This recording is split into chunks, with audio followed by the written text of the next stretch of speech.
BCS স্বাস্থ্য ক্যাডারে চাকরির জন্য আবেদনের বয়সসীমা 7 দিনের মধ্যে বাড়ানো না হলে আন্দোলনে নামার হুঁশিয়ারি দিয়েছেন চাকরি প্রত্যাশী চিকিৎসকরা।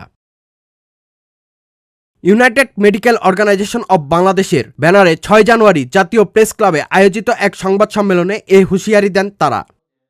আমরা যদি আগামী এক সপ্তাহের মধ্যে সরকারি প্রজ্ঞাপন জারি না করে, তাহলে হয়তোবা ওই যে কথা আমি আগে বলছি যে বাংলাদেশে কোনো সহজ জিনিস আন্দোলন ছাড়া হয় না, আমাদের এই ছাড়া কিন্তু বিকল্প কোনো রাস্তা থাকবে না, আমাদেরকেও কিন্তু সেই আন্দোলনে নামতে হবে।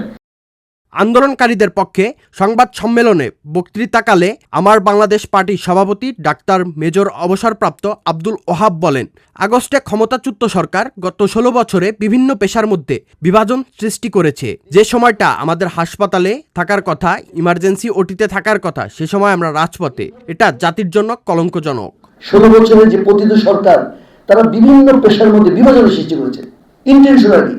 এটা করলে তার রাষ্ট্র পরিচালনা করতে সহজ হয়। যে সময়টা আমাদের হাসপাতালে থাকার কথা, এমার্জেন্সি থাকার, ওটি করার কথা, আমার নেবুলাইজেশন দেওয়ার কথা, সেই সময়টাই আমরা রাজপথে। খুবই দুঃখজনক, জাতির জন্য কলঙ্কজনক। সংগঠনটির মুখপাত্র মোবারক হোসেন বলেন, সাধারণ ক্যাডারে চাকরি প্রত্যাশীদের বয়সসীমা বৃদ্ধি করা হলেও চিকিৎসকদের বয়সসীমা বৃদ্ধি না করে আগের মতো 32 বছর রাখা হয়, যেখানে একজন ডাক্তারের গ্র্যাজুয়েশন করতে 6 থেকে 6.5 বছর লাগে।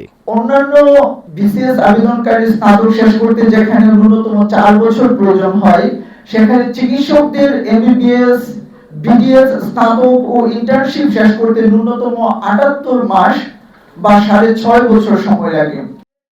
দাবি নিয়ে রাস্তায় নামতে চান না জানিয়ে রোগীদের সেবা নির্বিঘ্ন রাখতে কর্তৃপক্ষকে এ ব্যাপারে মনোযোগী হওয়ার আহ্বান জানান ডাক্তাররা। তারা বলেন, তা না হলে চিকিৎসকরা আবারও আন্দোলনে নামবেন, আর তখন বলা হবে সরকার বিরোধী আন্দোলন। Sadman Shaon, the financial express.